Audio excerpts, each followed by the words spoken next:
Hey everyone. Welcome back to Fluent Vibe Podcast, the place where psychology, emotions, and self-growth become honest conversations.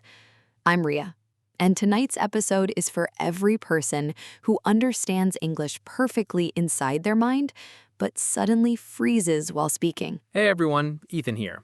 And honestly, this experience is emotionally frustrating in a way many people never fully understand. Because people often say things like, you already know English, so why can't you speak confidently? And hearing that sometimes feels painful internally because you know the words, you understand movies, you understand podcasts. But when real conversations begin, the brain suddenly feels blank. And the simple words disappear, thoughts become messy, and confidence completely collapses. And afterward, people replay the conversation again and again mentally. Thinking, why couldn't I speak normally? But tonight, we're going deeper than grammar and vocabulary, because this problem is not only about language learning. It's psychological too. So tonight, we'll talk honestly about why the brain understands English internally, but struggles speaking externally. No fake motivation, no robotic language advice.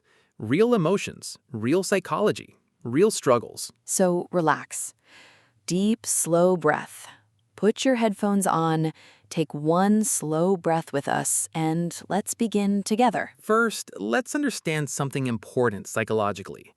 Understanding a language and speaking a language are completely different brain activities. A lot of people don't realize that. Listening is passive processing. Speaking is active production. When listening, the brain simply recognizes meaning. But during speaking, the brain must quickly create sentences in real time. And that process becomes much harder under emotional pressure. Especially for introverts, overthinkers, and socially anxious people. Because the brain isn't only handling English during conversations, it's also handling fear. Fear of embarrassment, fear of judgment, fear of sounding stupid. And honestly, those fears can block speech surprisingly fast. That's why some people speak English perfectly alone, but freeze completely around others. Because emotionally, being observed changes everything psychologically. The brain suddenly becomes hyper-aware internally. How do I sound?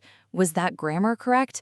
Did I pronounce that wrong? Meanwhile, the conversation is still moving forward quickly. That creates mental overload. The brain becomes trapped between communication and self-monitoring. And natural speaking flow disappears. Another huge reason this happens is mental translation. Many learners first think in their native language, then translate into English mentally. That process slows response speed dramatically. Especially during fast conversations. While others keep talking naturally, your brain is still translating internally. And suddenly panic appears because the conversation already moved ahead. That panic blocks memory retrieval temporarily. Which is why even simple words disappear sometimes. Honestly, anxiety can make intelligent people forget vocabulary they already know perfectly. Because nervous systems affect communication deeply. When anxiety rises, the brain enters survival mode psychologically. The body reacts physically too.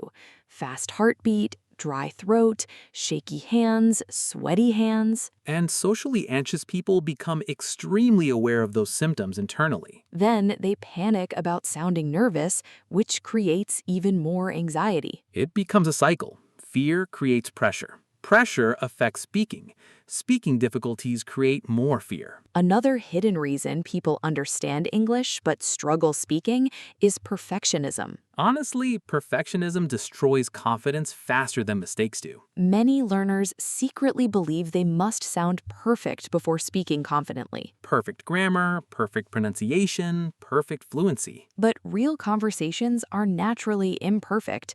People pause constantly, forget words, correct themselves. Even native speakers do that daily. But an anxious mind treats mistakes like emotional danger. And emotionally, danger creates freezing responses naturally. Another deeply important thing is childhood experiences. Many people were embarrassed publicly while learning English earlier in life. Teachers correcting harshly, friends laughing, classmates mocking pronunciation. The brain remembers emotional humiliation deeply. And later, the nervous system tries to protect itself from future embarrassment. That protection often becomes silence. Another hidden truth is comparison. Social media makes fluent English look effortless sometimes. But nobody shows awkward beginnings online, honestly. Every fluent speaker once struggled too, Probably very awkwardly. but people usually only see the final confident version later. Another reason speaking feels difficult is emotional self-consciousness. Many people feel deeply exposed while speaking another language. Like every mistake reveals weakness publicly. But honestly, most people are not judging your English as harshly as you think. Honestly, everyone is usually too busy worrying about themselves. Another important thing is this. Fluency is not only knowledge, it's comfort. A person can know thousands of English words, but still feel emotionally uncomfortable using them socially. That's why confidence matters psychologically. And confidence doesn't magically appear before speaking. Confidence grows after repeated speaking experiences instead. One conversation at a time. Even awkward conversations help the nervous system adapt slowly. Because every speaking experience teaches the brain something important. This situation is survivable. And eventually, the fear becomes smaller psychologically. Another powerful habit is thinking directly in English slowly. Simple thoughts matter deeply. I'm tired. This feels peaceful. I need water. Tiny thoughts slowly train the brain naturally. And honestly, introverts often become very good at internal English practice because they spend lots of time inside their thoughts already. Another helpful thing is speaking alone sometimes. Describe your day aloud. Talk to yourself in English. Explain random thoughts. It may feel strange initially, but it trains active language production naturally. Another hidden truth is people care more about emotional connection than perfect grammar. Warmth matters. Confidence matters. Presence matters. And honestly, emotionally genuine communication feels more powerful than robotic perfection. Another important thing people forget is that fluency is also emotional adaptation. The brain slowly becomes familiar with English through repeated exposure. And familiarity reduces fear psychologically. That's why consistency matters more than intensity sometimes. Even small daily practice changes the brain gradually. Another hidden truth is this: you do not need to sound extroverted to sound fluent. Seriously, calm people can sound fluent too. Quiet people can communicate beautifully too. Soft-spoken people can still sound fluent beautifully. Quiet confidence exists too. And honestly, quiet confidence feels peaceful. Another thing many learners forget is celebrating small progress. One better sentence matters. One less fearful conversation matters. One brave moment matters. Growth is usually invisible while it's happening slowly. But eventually, one day, you suddenly realize conversations feel easier than before. Words arrive faster. Fear becomes smaller.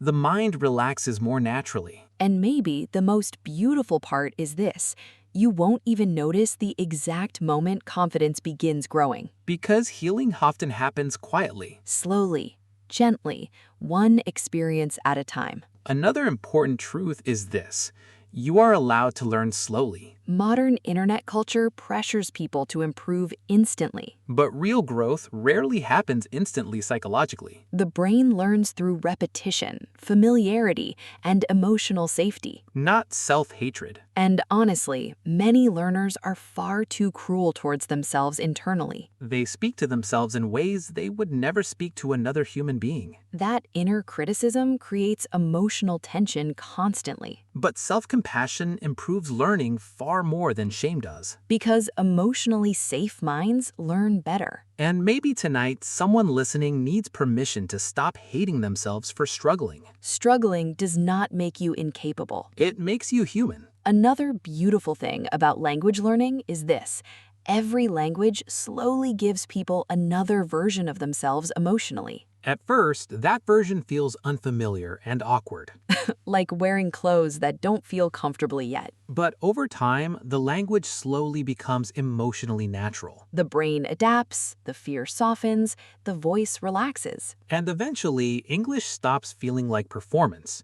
It starts feeling like expression. And honestly, that transformation feels beautiful psychologically because suddenly you stop translating your personality through fear. You simply communicate naturally. And maybe that's what fluency truly is. Not perfection, not fast speaking, not sounding robotic. But emotionally free enough to express yourself honestly. So if your brain understands English but still struggles speaking sometimes, please remember this carefully tonight. You are learning something vulnerable. And vulnerability naturally feels uncomfortable sometimes. But uncomfortable does not mean impossible. One day your voice will be steadier.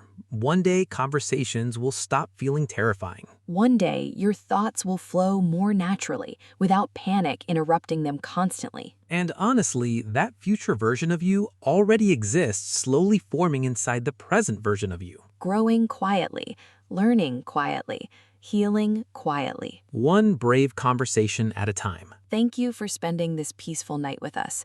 This was Fluent Vibe Podcast. I'm Riya. And I'm Ethan. Keep growing.